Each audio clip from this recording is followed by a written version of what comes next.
On était un peu dans une approche de vraiment disrupter le marché de l'assurance crédit immobilier, parce que c'est un marché qui est resté trop, trop longtemps, un peu dans un oligopole.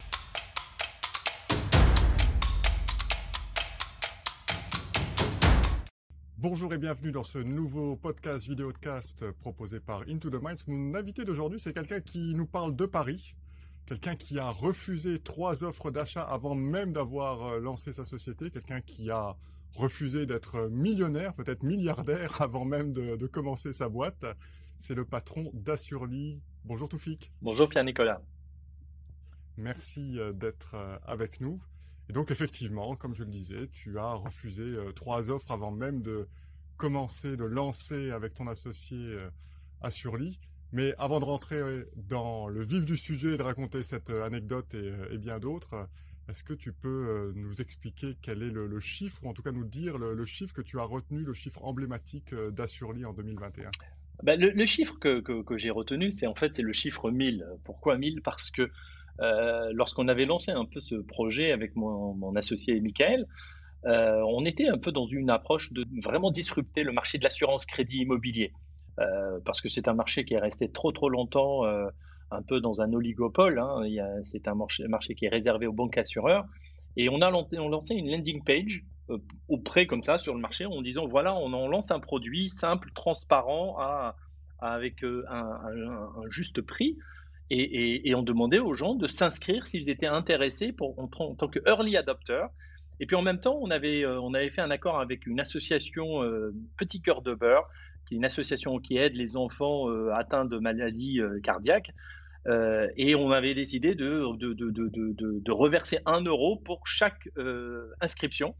Et en fait, on a eu 1 millier d'inscriptions en quelques jours. C'était vraiment un record, des personnes qui nous donnaient des messages hyper positifs en disant: «Enfin, enfin quelqu'un ose rentrer dans ce marché».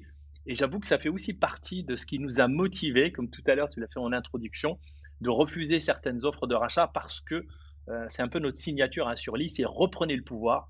Reprenez le pouvoir pour comprendre votre produit d'assurance, le pouvoir d'achat, le pouvoir de transparence, le pouvoir d'être assuré autrement. Et donc, c'est ça aussi qui nous drive chez Assurly. Alors l'idée de la landing page, c'est absolument génial, j'adore, hein, c'est une manière aussi d'amorcer le marché et de voir s'il y a vraiment de l'attraction. On va passer maintenant à la partie sur la genèse de l'idée entrepreneuriale. Donc je crois savoir, j'ai lu un petit peu ta bio avant, que tu n'es pas né de la dernière pluie. Toi et moi, on est de la même génération, on a les mêmes codes, tu as quand même pas mal d'expérience, surtout dans le domaine de l'assurance. Mais comment est-ce que tu es arrivé avec une idée aussi disruptive, et comment est-ce que l'envie de créer Assurly est née dans ton esprit et celle de ton associé? Bah, tu as raison, en fait, Pierre-Nicolas. L'expérience, oui, j'ai plus de 20 ans d'expérience dans le monde de l'assurance. J'ai travaillé chez des grandes multinationales dans l'assurance et également dans des banques internationales. Et en fait, le constat qu'on avait eu, d'ailleurs, avec Michael, mon associé au départ, c'était de se dire, il y a des marchés comme ça qui restaient complètement fermés à l'innovation.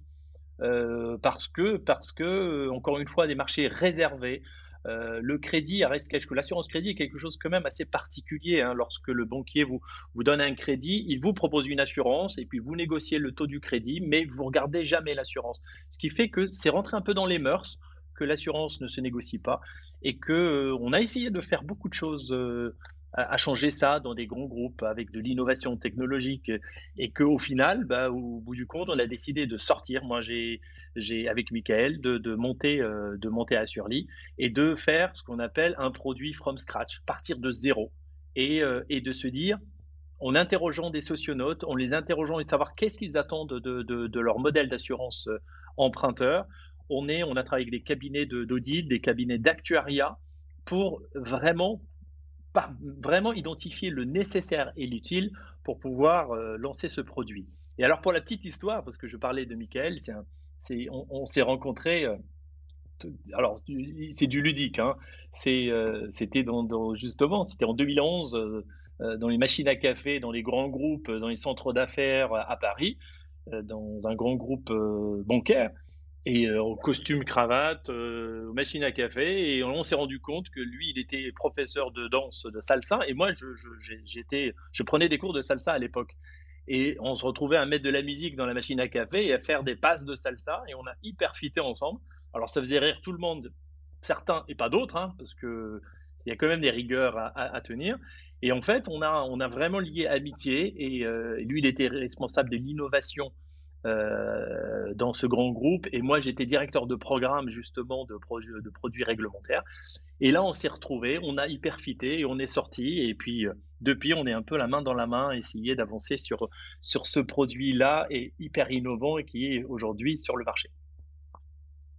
Alors effectivement, une bonne équipe, c'est nécessaire pour bien démarrer sa boîte. Moi, j'ai l'habitude de dire que un, c'est pas assez, trois, c'est trop, donc deux, c'est vraiment le bon chiffre. À quel moment est-ce que vous décidez vraiment de lancer Assurely et comment est-ce que, tout d'abord, vous validez le fait qu'il y a vraiment un besoin sur le marché? Parce que, à la fin, Toufik, tu ne vas pas me contredire, moi, en tant que consommateur, j'ai le droit d'aller chercher mon assurance crédit n'importe où. C'est la législation européenne. Et pourtant, je ne le fais pas. Donc, qu'est-ce qui fait aujourd'hui que les consommateurs qui ont le pouvoir ne le saisissent pas? Alors, déjà, pour répondre à ta première question, comment est venue l'idée? En fait, on brainstormait, on avait passé la journée complètement à brainstormer pour trouver le bon secteur à disrupter. Parce que malheureusement, hein, de toi à moi, hein, le marché de l'assurance, il y a beaucoup de choses à disrupter. Il n'y a pas uniquement l'assurance crédit immo. Et en fait, ce qui s'est passé, c'est que on avait laissé la télévision allumée sur une chaîne, une grande chaîne avec de l'information continue. Et là, il apparaît à la télé le sénateur Bourquin qui se battait au Sénat pour ouvrir le marché de l'assurance emprunteur. Pour la petite histoire, c'est vraiment aujourd'hui, il y a un amendement Bourquin qui est depuis début 2018 qui a été voté pour justement, comme tu dis, permettre à tout à chacun de pouvoir changer d'assurance emprunteur chaque année à date d'anniversaire. Et ça, c'était une nouveauté dans le marché de l'assurance crédit. Et à partir de là, bah, le produit était là. On l'a trouvé, on a décidé de le développer. Mais pour répondre à ta deuxième question, la question, c'est voilà, les Français sont au courant qu'ils peuvent changer d'assurance emprunteur, et même les Européens globalement. Mais la question, on leur a posé directement. Et c'est ça l'avantage, certainement, dans une InsurTech qui fait de l'innovation, c'est poser des questions directement sur les réseaux sociaux. Qu'est-ce qui vous attend? Est-ce que vous êtes au courant que vous pouvez changer d'assurance emprunteur? On avait quelque chose comme 77% des Français qui vont dire oui, on est au courant. Mais pourquoi vous ne le faites pas? Je te passe un terme qui est quand même peu trop parlant, mais ils disent voilà, c'est trop chronophage, c'est trop lourd, on n'a pas que ça à faire, la paperasse et tout, c'est trop. Et là, on a identifié. Les troisième question, c'est est-ce que vous savez combien vous gagnez en tarif? Ils nous disent mais on ne comprend rien sur le modèle de tarification. Voilà un produit hyper complexe que personne ne comprend sur le marché. Et là, on a trouvé nos trois piliers sur lesquels on a travaillé, qui étaient simplifier un produit. On a créé un produit qu'on appelle all inclusif. Un peu comme chez les opérateurs téléphoniques, vous décidez de ne plus compter le nombre d'heures de téléphonie. Ça, on le connaît, on est de cette génération, hein, Pierre-Nicolas, où au Bien sûr. départ, on avait un forfait de 2 heures et puis on n'avait pas le droit de le dépasser. Et donc, le jour où est arrivé le forfait illimité, c'était une révolution. Et donc, on s'est dit, dans l'assurance, on doit avoir un produit all-inclusif où les Français ne se posent plus la question s'ils ont toutes les garanties nécessaires. Avec Assurely, ils sont aussi bien couverts que ce qu'ils ont aujourd'hui. Et puis, deuxième point, le côté chronophage, cette lourdeur.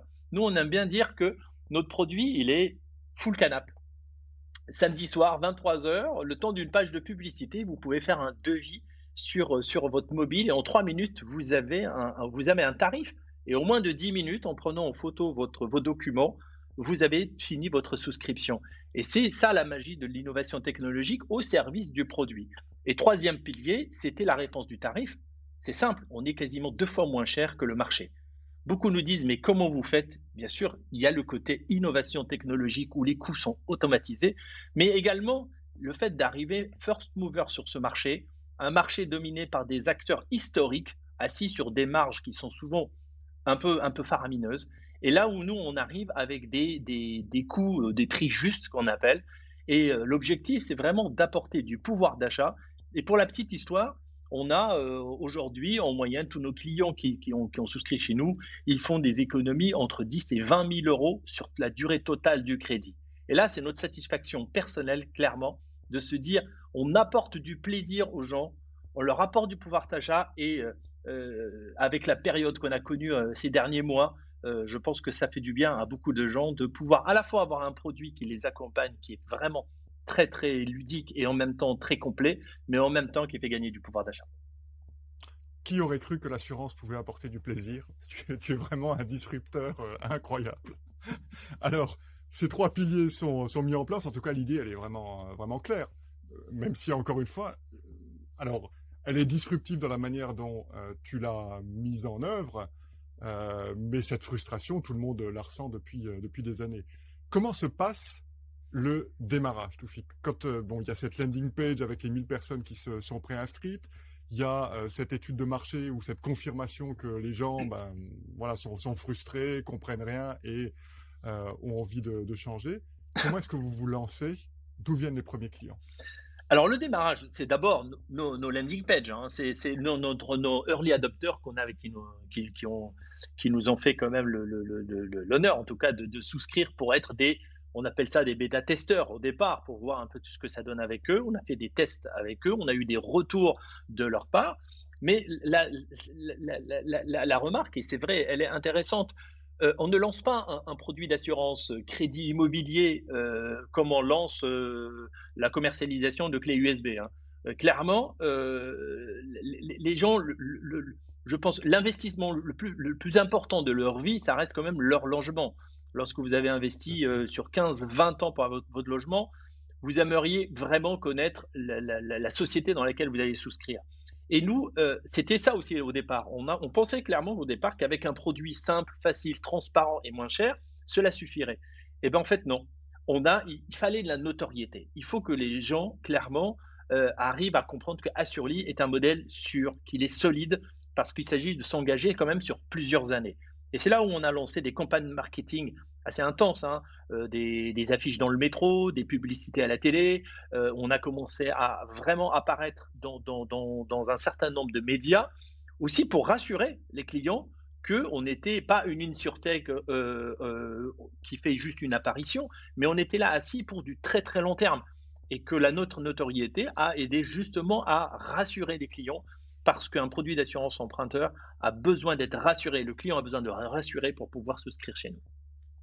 Oui, absolument, parce qu'ici, on a vraiment un achat qui présente un risque, ou en tout cas qui est un achat qui représente une somme importante, donc il y a un risque qui est associé, on n'a pas envie de s'engager avec n'importe qui. Ce qui est intéressant, c'est quand même que ces campagnes de publicité, de communication dans des lieux où les gens passent, en fait, ça suffit à créer ce lien de confiance. À partir du moment où je suis sur un 4x3 dans le métro, alors directement, je suis un partenaire de Après, ça ne confiance. suffit pas, hein. Quel Oui, effet pardon, Non, excuse-moi. ça Ça suffit ne pas, bien suffit pas, hein. entendu, il Il faut que faut ça... vraiment continuer à être en relation avec les clients. On met en place des blogs pour leur expliquer comment ça fonctionne. On crée une relation assez particulière qui est plutôt une relation de confiance.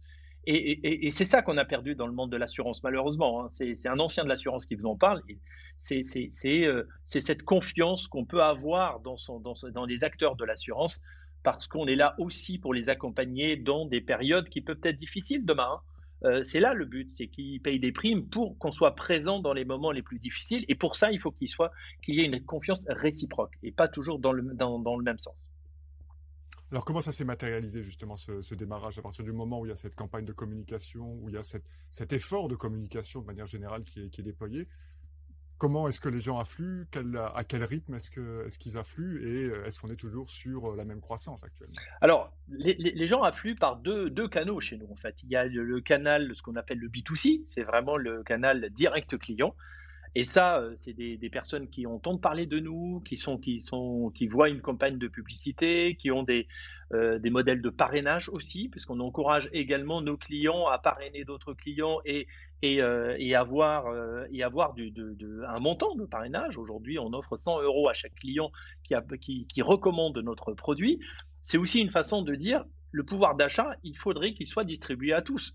La recommandation est quelque chose aussi qui doit être rémunéré, mais également par le B2B2C, parce qu'on a des partenaires qui sont soit des InsurTech, soit des partenaires historiques avec qui on travaille pour intégrer notre produit dans leur plateforme et qui permet de recommander notre produit à leurs clients. Alors aujourd'hui, tu as levé cette année 6 millions d'euros. Qu'est-ce que tu fais de ces 6 millions d'euros là dans cette phase d'accélération, de décollage comme je l'appelle? Alors, cette année, on a levé 6 millions d'euros, effectivement, pour nous permettre de passer de 5 à 30 employés aujourd'hui, pour attaquer les campagnes marketing de lancement, ce qu'on a fait entre autres en septembre. Mais depuis mi-septembre, on est en roadshow pour lever 15 millions d'euros. Alors, 15 millions d'euros, pourquoi? L'idée, c'est vraiment encore accélérer et aussi devenir compagnie d'assurance. Parce que notre approche qui est d'être full stack, c'est d'être sur toute la chaîne de valeur, de l'acquisition jusqu'à la gestion des sinistres. Surtout ne pas se retrouver comme le courtier classique, standard aujourd'hui, qui finit par passer le relais à un acteur traditionnel qui lui-même va devoir tenir les promesses de celui qui a vendu le produit. Ça, on n'en veut pas aujourd'hui. On veut tenir nos promesses avec nos clients et pour ça, on devient compagnie d'assurance et c'est ce qu'on va présenter comme dossier avant la fin de l'année à la CPR, l'autorité de contrôle prudentiel et de résolution, pour devenir une compagnie d'assurance et pour être, comme on appelle, le business standalone, le fait d'être la première compagnie d'assurance indépendante sur le marché, sur le secteur vie et non-vie. Et ça va nous permettre justement de tenir nos engagements auprès de nos clients et d'améliorer encore mieux les tarifs puisque on sera maître de toute de la partie tarification. Et en même temps, notre objectif aussi, c'est d'apporter des éléments qui sont inexistants aujourd'hui dans le marché de l'assurance emprunteur. On a parlé récemment, on a fait un communiqué de presse sur un produit qu'on est en train de travailler. C'est le comptage de pas qu'on veut mettre dans le mobile. Tout client qui fait des pas sera rémunéré puisqu'il prendra soin de sa santé et plus il prend soin de sa santé, ben, il réduit les risques. Et en réduisant les risques, il n'y a pas de raison que l'assureur ne le rémunère pas aussi également. C'est une toute autre approche qui est de rendre le client responsable, mais en même temps, la marge n'a pas à rester que d'un seul côté. Elle doit être distribuée à ceux qui font l'effort de faire du sport, de faire attention à eux. Et ça, c'est un des premiers sujets qu'on sort. Et il y en a plein d'autres qui sont dans notre besace, qui est cette approche de rendre le client de plus en plus responsable et l'assureur également doit répondre à cette responsabilité. Je pense que je vais te réinviter pour parler de tarification à la personne et de mutualisation du risque parce que j'ai beaucoup écrit sur le sujet et c'est un gros débat pour moi. Avec Alors, plaisir. on a parlé de ces 6 millions, on a parlé de ces 15 millions, c'est une transition magnifique pour parler du futur d'Assurly. Alors, où est-ce que va être Assurly dans 2 ans, dans 3 ans? Est-ce qu'il va y avoir une diversification au niveau du produit ou des produits? Est-ce que tu envisages une expansion géographique? Comment est-ce que tu vois le futur de ta boîte? Alors Assurly 2022 sera en France avec certainement continuer à développer notre produit d'assurance crédit immobilier.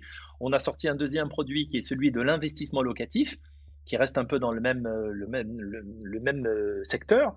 Mais Assurly, dans 3 ans, c'est d'abord en Europe du Sud, Espagne, Italie, ensuite Allemagne. Ça reste quand même nos trois pays cibles. Assurly, en obtenant son agrément et en devenant compagnie d'assurance, pourra exercer dans toute la communauté européenne, donc en Belgique, je l'espère aussi bientôt. Et Assurly ne restera pas uniquement sur le crédit IMO. Assurly, demain, dans 5 ans, c'est être sur l'assureur crédit globalement. Alors moi, mon rêve de demain serait de dire qu'on aimerait être présent sur toute la durée de vie du client. Ça va de l'assurance crédit étudiant. On voit bien qu'il y a vraiment des trous dans la raquette là-dedans. Aujourd'hui, il y a des étudiants qui cherchent à avoir des crédits pour pouvoir financer leurs études. Il n'y a pas d'assurance pour pouvoir les accompagner. Et nous, on arrivera demain à créer une assurance à 1 euro. À 1 euro. Et nos simulations le prouvent aujourd'hui. Pour un étudiant qui lance un crédit de 50 000 euros sur 10 ans pour faire ses études. Et demain, ça sera également l'assurance crédit auto, l'assurance crédit conso, tout ce qui tourne autour de l'assurance crédit, parce que nous, on aime dire qu'on a attaqué l'Everest par la face nord, parce que l'assurance emprunteur crédit immobilier reste quand même le produit le plus compliqué qui existe aujourd'hui sur le marché par rapport à d'autres. Donc, le développer par d'autres, en mettant d'autres produits, c'est quelque chose qui est vraiment dans nos cordes. Alors, tu t'es attaqué effectivement à la face nord, mais la face nord étant la plus compliquée, c'est celle qui est aussi la moins concurrentielle. Si tu vas sur la face sud, tu vas t'attaquer à d'autres boîtes, hein. Tu vas rentrer en concurrence avec des boîtes qui font déjà de l'assurance, voiture, online, etc. Est-ce que ça, justement, cette confrontation avec d'autres acteurs, peut-être déjà implantés depuis plus longtemps dans d'autres types de marchés, est-ce que ça te fait pas peur? Non, pas du tout, parce que ces acteurs-là ne sont pas spécialement des concurrents, ça peut être aussi des partenaires. Et puis nous, on a une force qui nous différencie de tous, c'est que on est à la fois, on a une expertise assurantielle, voilà, j'ai pas 25 ans, je ne démarre pas dans le monde de la start-up, donc j'ai déjà une expérience dans l'assurance, mais également, on a une très très forte équipe tech avec un lab de recherche et développement et qui nous permet demain d'être très très fort sur le marché. Notre cible, c'est ce qu'on appelle, nous, le one-click insurance. On aimerait que demain, sur le mobile, en un seul clic, on puisse s'assurer et ne plus se retrouver avec toute cette paperasserie. Et ça, c'est notre force. Et que le jour où on va décider d'attaquer un certain nombre de secteurs, ben, ceux qui seront nos concurrents, ben, aujourd'hui, on leur dira, ben, mettez-vous à la page au niveau tech parce qu'on arrive. Eh bien, écoute, je suis toujours ébahi devant la force entrepreneuriale, devant la motivation, malgré l'adversité, hein, c'est pas toujours facile d'entreprendre.